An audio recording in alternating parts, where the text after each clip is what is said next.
Gente, a editora Hebron está lançando o seu novo livro, Teologia, Piedade e Missão, escrito pelo reverendo Ronaldo Lidório. Pois é, o reverendo está com a gente aqui ao vivo no nosso Notícias do Bem. A gente vai falar com ele a respeito do tema da publicação, vamos falar também a respeito da experiência dele no campo missionário, é claro, né? Reverendo Ronaldo Lidório, seja muito bem-vindo aqui ao nosso Notícias do Bem. É uma honra recebê-lo no programa de hoje, viu?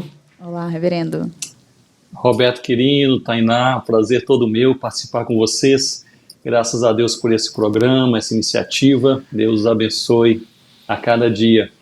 Obrigado, pastor. Eu queria, começar falando a respeito do livro, né? A respeito do lançamento. Eu queria que o senhor contasse primeiro a respeito dessa parceria, né? Primeira parceria com a editora Hebron, uma parceria que promete novos capítulos, né? Com certeza, novas histórias. Tem sido realmente uma alegria participar com a editora Hebron deste projeto literário e realmente louvo muito a Deus pela competência, seriedade, visão do reino de Deus que toda a equipe da editora Hebron tem e realmente muito me alegra. Eu estava concluindo o rascunho deste livro, Teologia, Piedade e Missão, ainda não havia pensado nos passos práticos para publicá-lo, quando o reverendo Arival justamente faz contato comigo e diz: Ronaldo, você não tem algo escrito sobre teologia e missão? Eu partilhei com ele, ele também é alguém que aprecia muito os escritos deste teólogo antigo holandês chamado Gisbertus Vultius, e aí nasceu esse sonho desse projeto em parceria, e louvo muito a Deus que o livro foi publicado. A minha oração é que seja realmente para a edificação da Igreja de Cristo. Muito bom, reverendo. E quando a gente fala em missões, né, é claro, nós queremos muito chegar nessa parte. Hoje eu tive a oportunidade de assistir algumas pregações onde o senhor compartilhou algumas experiências e que, de fato, mexe muito com a gente, né? Mas quando nós falamos de missões, reverendo, tem uma coisa muito interessante que está bem na capa do livro ali, né? Nós temos que ter essa piedade, né? Temos que ser piedosos, temos que ter esse lado bem ali trabalhado, bem pautado também pelo o Espírito Santo, né, nos orientando para fazer essa missão, né? É um grande desafio. Fala um pouquinho para a gente sobre o que nós iremos encontrar aí nessas páginas, né, nessa leitura.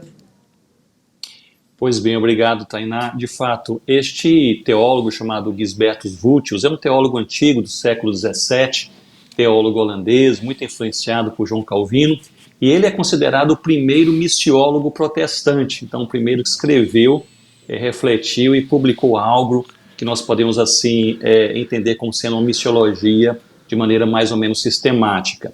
E em seus escritos, nos seus também sermões, ele era professor em uma escola teológica, universidade teológica, era pastor de uma igreja local, era também escritor, e ele sempre tentava e propunha essa conciliação entre a teologia, ou seja, o que cremos e como cremos na palavra de Deus, entre a piedade, em outras palavras, como vivemos essa nossa fé na vida diária, e entre a missão, a maneira como nós obedecemos ao Senhor, usando os nossos dias, nossos talentos, nossos relacionamentos, a nossa vocação para fazer o nome do Senhor Jesus Cristo conhecido.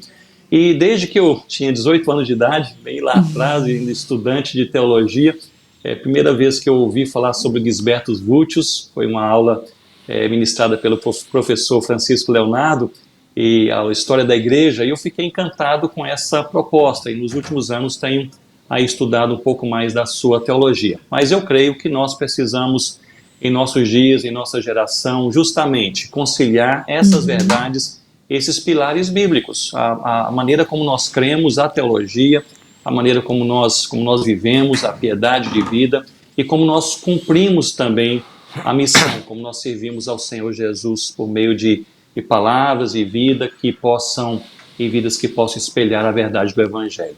Certo, reverendo. Como o senhor falou, né, é um missiólogo do século XVII. Como é que foi transpor todas essas lições do século XVII para a nossa realidade agora do século XXI? Pois bem, essa é uma boa pergunta. Curiosamente, isso foi algo que me chamou muita atenção nos escritos de Gisbertus Vultius, especialmente na minha área, como eu e Rossana, nós somos missionários da APMT e também da UEC, trabalhando já há cerca de 30 anos com missões transculturais, especialmente com foco em plantio de igrejas.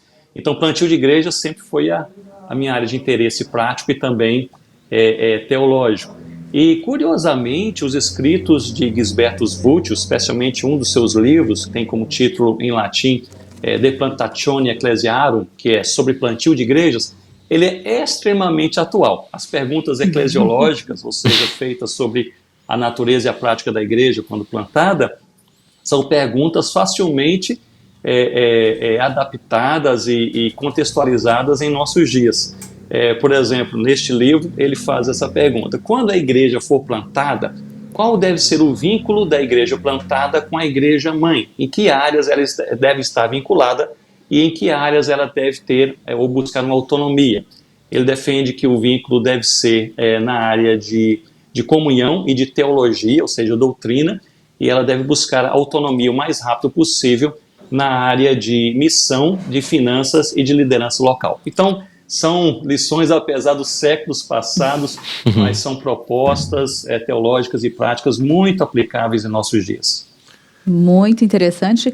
E é isso, né? O que nós temos vivido hoje na igreja presbiteriana, né? Nós temos visto tantas igrejas trabalhando fortemente nisso, com essa visão mesmo de implantar mais igrejas, de ter congregações, de dar esse suporte, né, uma para as outras, né?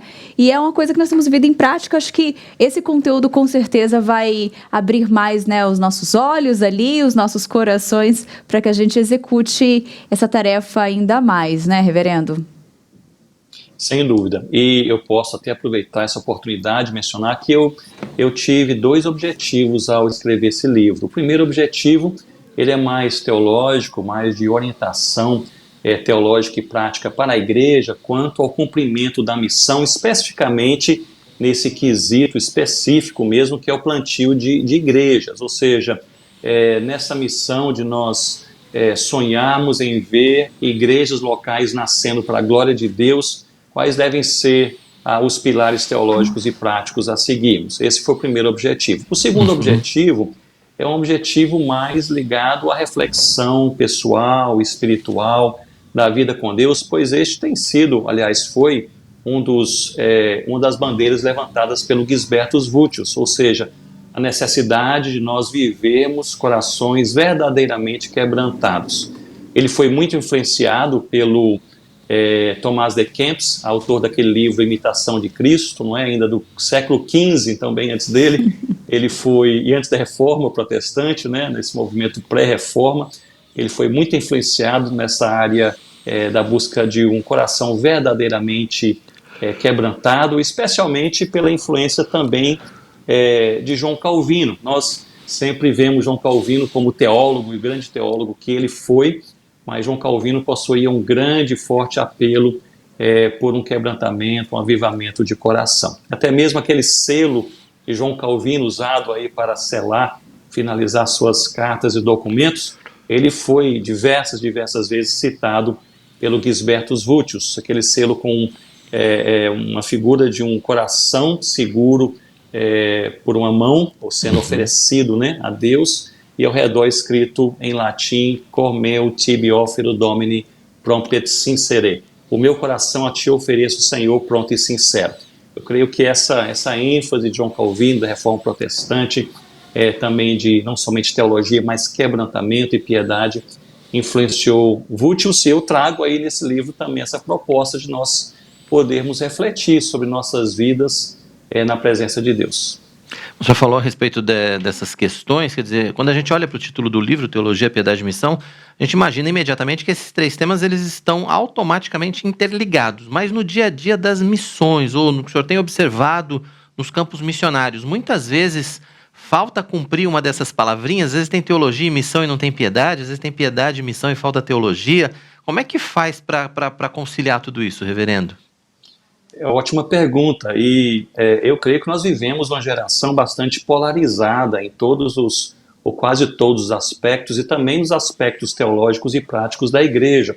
Então há movimentos eclesiásticos e missionários que são fortes na teologia, por exemplo, mas são fracos na piedade, dão pouca ênfase a vidas compatíveis com a fé. Há movimentos missionários e eclesiásticos que têm uma boa teologia, um bom púlpito, um bom ensino, boa doutrina, até mesmo uma boa ênfase na piedade, mas não abraçam a missão. e assim por diante. Portanto, o Vultius possuía essa preocupação já na sua época nos Países Baixos, e portanto, ele ensinava a respeito disso, utilizando até mesmo a frase em latim. Todos os seus escritos, né, foram registrados ali em latim, e essa frase era vocatio et missio, que significa chamada e enviada. O que ele dizia era o seguinte, que a Igreja de Cristo, ela é chamada por Deus, pela graça de Deus, para a salvação. E ela é enviada por Deus também pela graça de Deus para a missão.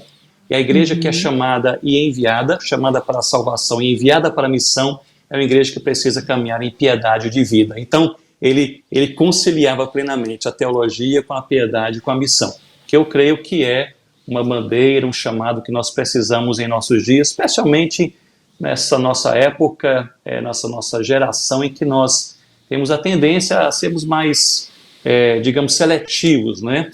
Nos aproximarmos e abraçarmos apenas aquilo com o qual nós temos algum tipo de afinidade, nos distanciarmos de outras áreas. Nós precisamos crer em toda a Bíblia, nós precisamos amar toda a Bíblia, seguir toda a Bíblia e aplicá-la em nossos dias e em nossa vida diária também. Muito bom, reverendo. Eu lembro que em uma das suas pregações o senhor contou um pouquinho ali do início da sua jornada como missões, né? E foi um desafio. Eu gostaria, né, se o senhor se puder agora, qual que é a maior dificuldade de quando a gente começa os nossos trabalhos ali, a gente tem aquela vontade, queremos levar o evangelho, mas muitas vezes tem algo ali que a gente precisa ter essa ciência, a gente precisa estar preparado. Quais seriam os principais desafios, né, da nossa jornada missionária ali, pelo menos nesse start? Pois bem, boa pergunta, e como missionário, pensando aqui nessas quase 3 décadas de trabalho, eu e Rossana, como missionários, servimos primeiramente em Gana, na África, durante 9 anos, e depois viemos no ano de 2002 aqui para a região amazônica, onde nós moramos até hoje, e temos um outro desdobramento ministerial que é de treinamento missionário em países mais fechados, na Ásia, Oriente Médio e Norte da África. Então são essas 3, digamos assim, fases missionárias pelas quais nós passamos. E olhando para elas, eu creio que há 2 coisas que missionários precisam, de maneira bem enfática. E aí eu relembro aquela noite de quarta-feira, quando eu tinha 14 anos de idade, na cidade chamada Nova Venécia, norte do Espírito Santo. Meu pai era pastor presbiteriano naquela igreja. Ele pregou sobre a grande comissão, em Mateus 28, e aquilo ardeu no meu coração. Eu já havia ouvido ele pregar aquele sermão outras vezes em outras igrejas e congregações, mas naquele dia Deus colocou algo no meu coração que era uma convicção de um chamado específico ministerial para a obra missionária. E no final daquele culto, uma senhora orou por mim e outros jovens que ali estavam, pedindo a Deus por discernimento e perseverança em nossas vidas. E olhando aí para o nosso e outros ministérios que muito nos encantam nessa área missionária, eu creio que são esses 2 elementos que nós precisamos sempre. Discernimento para sabermos qual é o próximo passo. Todos nós precisamos, não é? Qual é o próximo passo? Deus geralmente não mostra todos os passos, mas Ele mostra o próximo passo. Então precisamos de discernimento para entender o próximo passo e precisamos de perseverança, que é uma corrida de longo prazo, é uma maratona, perseverança para não pararmos ao longo do caminho. Eu diria que são as 2 necessidades mais gritantes. Tá certo, reverendo. Dentro desses próximos passos, né, e evoluindo um pouco aí na sua história, o senhor falou para a gente que o senhor está na região norte do Brasil e também, ao mesmo tempo, em países muito fechados, né? São trabalhos muito diferentes, são trabalhos muito, muito distintos. E como é que é o trabalho, principalmente no norte do Brasil, junto aos ribeirinhos, junto aos indígenas? Pois bem, nós estamos aqui no norte do Brasil, na região amazônica, desde 2002. Tivemos o privilégio de participar do início de uma equipe missionária que hoje conta com mais de 40 missionários espalhados em diversas regiões aqui na Amazônia. E graças a Deus por isso, sempre com uma ênfase no plantio de igrejas locais. Nos últimos 10 anos, porém, Rossana e eu, nós começamos a nos envolver com treinamento de plantadores de igrejas locais, gente da terra, em países mais fechados. ainda cerca de 7 mil povos não alcançados pelo Evangelho de Cristo em todo o mundo, e destes 7 mil povos, 3.100 são considerados povos não engajados, onde não há presença de nenhum cristão. Geralmente regiões na Ásia, norte da África e no Oriente Médio. Eu não cito assim muitos detalhes por questões de segurança, são 37 países e regiões que são as áreas mais fechadas para o espalhar do Evangelho e o nascimento e crescimento da igreja. Nós basicamente dividimos nosso ministério em duas partes, passamos em média 6 meses por ano aqui, 6 meses por ano nessas regiões. E tem sido uma bênção. Aqui na região amazônica temos visto o nascimento de igrejas que estão plantando outras igrejas. Eu acho que essa é a alegria de todo plantador de igreja, não é? Assim nós vemos, e quem planta a igreja é o próprio Senhor Jesus, que usa o seu povo para isso também, ao vermos igrejas que nascem e que começam a se reproduzir, a plantar, a se multiplicar. Nós temos visto isso, lideranças indígenas e ribeirinhas muito comprometidas com a palavra de Deus, envolvidas com a missão, em busca de piedade de vida. Louvado seja Deus. E nesses países mais fechados, o trabalho é um trabalho mais lento, não é? Um trabalho mais lento. Ainda muita opressão, muita perseguição. Esses dias mesmo eu estava num encontro aqui online com irmãos e irmãs plantadores de igreja no norte da África, gente nativa, gente da terra, e eles estavam indo para uma certa região, e o simples fato de mencionarem que são cristãos já era motivo para eles até mesmo serem presos ali. Então estavam indo debaixo de oração, muito temor ao Senhor, mas com muita alegria, dizendo que nessa pandemia, por algum motivo, e nós ouvimos isso também no Oriente Médio, por algum motivo pessoas estão mais abertas ao Evangelho de Cristo em regiões historicamente fechadas. Não é verdade que a igreja, ela espalha o Evangelho, e o Senhor Jesus tem espalhado o seu reino por toda a terra, mesmo debaixo dessas grandes barreiras, nessas áreas tão fechadas. Muito bom, reverendo. Eu tenho uma pergunta também da Alana. Ela falou: qual o risco que as igrejas evangélicas correm de uma não revitalização em tempos de pandemia? Pois bem, ótima pergunta. Eu costumo defender que diferentes igrejas, elas adoecem de diferentes maneiras. Portanto, precisamos pensar, quando pensamos em igrejas locais, como essas igrejas estão adoecendo. Algumas igrejas adoecem na falta de uma palavra viva, bíblica. Outras igrejas adoecem pela falta de oração. Outras igrejas adoecem pela falta de missão. Alcançam o mundo inteiro, mas perdem seus próprios filhos. Ou evangelizam e discipulam seus filhos, mas não atravessam a rua, não atravessam as cidades e os mares para pregar o evangelho. Mas durante essa pandemia, eu noto que as igrejas elas têm adoecido numa área bem específica, que é a área da comunhão. Talvez seja aí o capítulo sobre o qual nós precisamos avaliar e acompanhar melhor.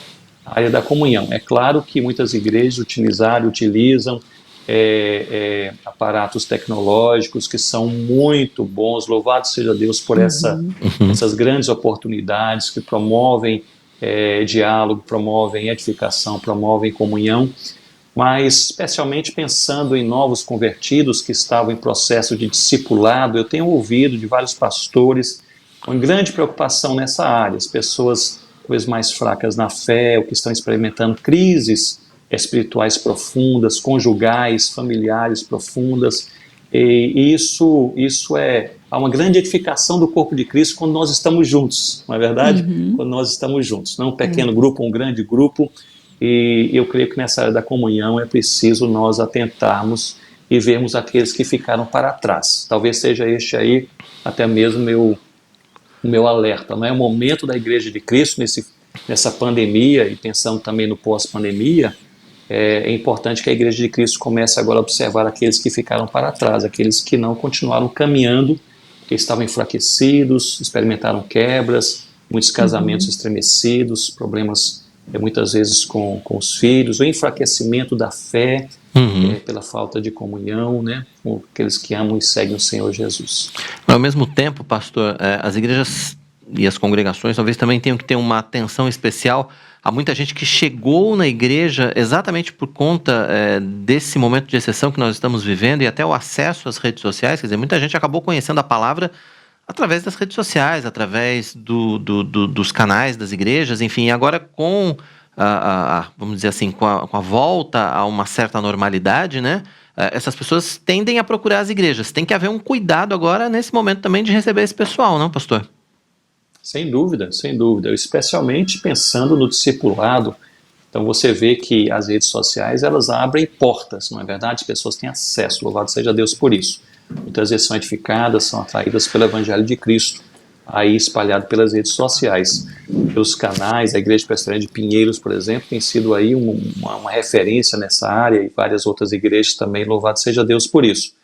Mas essas pessoas precisam de um cuidado mais próximo, esse processo de discipulado, que tem que sentar, conhecer a pessoa, ouvir um pouco da sua história, né, quais são as suas dúvidas, abrir a palavra de Deus, lermos juntos, não é? Conduzirmos realmente ao corpo de Cristo. Essa parte é uma parte muito importante. Se me permite até utilizar aqui esse teólogo Gisbertus Vultius, é interessante que em seu livro sobre eclesiologia, ele dizia que a igreja, isso no século XVII, a igreja era forte na pregação e no batismo, mas era fraca no acompanhamento para a edificação, que hoje nós chamamos de discipulado, não é verdade? O acompanhamento para a edificação. A igreja era forte na pregação e rápida no batismo, mas ela era fraca naquela época na sua interpretação nesse discipulado. Isso porque o discipulado, ele demanda mais tempo, demanda mais esforço, mais atenção, mas é uma bênção. Nós precisamos não apenas termos pessoas se aproximando das igrejas, mas pessoas sendo edificadas na palavra. Esse é o nosso privilégio, o nosso desafio. Muito bom, reverendo. Interessantíssimo isso. E aí vem aquela pergunta, né? Já que nós estamos falando desse trabalho missionário e nós temos muitas pessoas que se interessam muito por esse tema, né? Até porque o nosso canal é direcionado. Quais são os princípios básicos, né, para a formação de missiologia e a importância da pessoa ter um segundo idioma? Muito bem, se nós pensarmos em missões transculturais, porque nós temos missões que são feitas, né, aqui mesmo em nosso país, são missões nacionais, então trabalhando com o próprio povo brasileiro, e nós temos as missões transculturais, são feitas tanto no nosso país com outras culturas, como também fora do nosso país com também outras culturas. Mas pensando em missões transculturais, que é mais a nossa área de atuação, nós pensamos que a formação do missionário é uma formação sobre um tripé. Em primeiro lugar, ela precisa conter aquela parte da teologia que é a missiologia, uma formação teológica sobre a missão, uma formação que é encontrada em seminários, em cursos e assim por diante. Em segundo lugar, uma formação antropológica. Nós vamos lidar com culturas muito distintas da nossa cultura. Por exemplo, trabalhamos com os Concombas no noroeste de Gana durante 9 anos, e o conceito que eles tinham de tempo era bem diferente do nosso. A semana era dividida em 6 dias e não 7. O mês possuía 3 semanas e não 4 ou 5. E o ano possuía 6 meses. E não havia uma compreensão linear do ano de 2020, 2021. Todo ano era o mesmo ano de maneira cíclica, apenas com uma nova versão. Portanto, nem havia na língua concomba na época uma forma de você perguntar quantos anos você tem, qual a sua idade, porque o ano, o tempo para nós, ele é acumulado, para eles não. Então, culturas distintas, com padrões de pensamento distintos, e são nessas culturas que nós devemos expor de maneira clara, teologicamente fiel e culturalmente aplicável à palavra de Deus, que é o desafio missionário. E o terceiro pé desse tripé é a parte linguística, não é? Treinamento linguístico. Então, há boas escolas no Brasil, nas 3 áreas, né, teológica, antropológica e linguística, seminários que conciliam a diversas organizações missionárias, pensando na Igreja Presbiteriana do Brasil, em missões transculturais, a APMT, que é a Agência de Missões Transculturais Agência Presbiteriana de Missões Transculturais, ela tem feito um excelente trabalho, e aí eu destaco o CFM, que é o curso de formação missiológica da APMT, que ela inclui de maneira bastante aprofundada essas 3 áreas, a formação missiológica, antropológica e linguística. Tá certo. Bom, A gente está chegando ao fim, quase ao fim aqui, né, da nossa entrevista, do nosso bate-papo, mas eu queria voltar ao livro, reverendo, é um livro que já está disponível no catálogo da Hebron, então você que está acompanhando aí o nosso programa, você que está acompanhando Notícias do Bem, pode entrar no site da Hebron, né, editorebron.com.br, você vai lá no catálogo, você vai encontrar o livro Teologia, Piedade e Missão, e eu gostaria que o senhor falasse do público para esse livro. Algumas pessoas podem pensar que é um livro específico para quem é missionário, ou para quem quer ser missionário, e na verdade não, né, reverendo? Na verdade é um livro que se destina a todo o público que tem interesse pelo assunto, mas que também precisa aprender um pouco mais, até porque a gente faz missão também no nosso dia a dia, também na nossa família, também no nosso ambiente de trabalho. Enfim, a missão está aí para ser feita o tempo todo, né?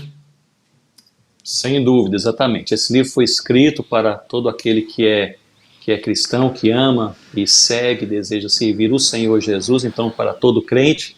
É um livro que possui essa ênfase sobre o fundamento da nossa fé, ou seja, uma abordagem mais teológica, no que cremos, como cremos, quais são os cuidados que nós devemos ter com a nossa própria fé em relação à doutrina bíblica. É um livro que traz esse apelo sobre uma fé que é traduzida para a vida diária. Todo salvo em Cristo é chamado por Deus para a santidade, para a comunhão, para a oração, não é verdade? E é um livro que faz também essa ponte para esse envolvimento com a missão.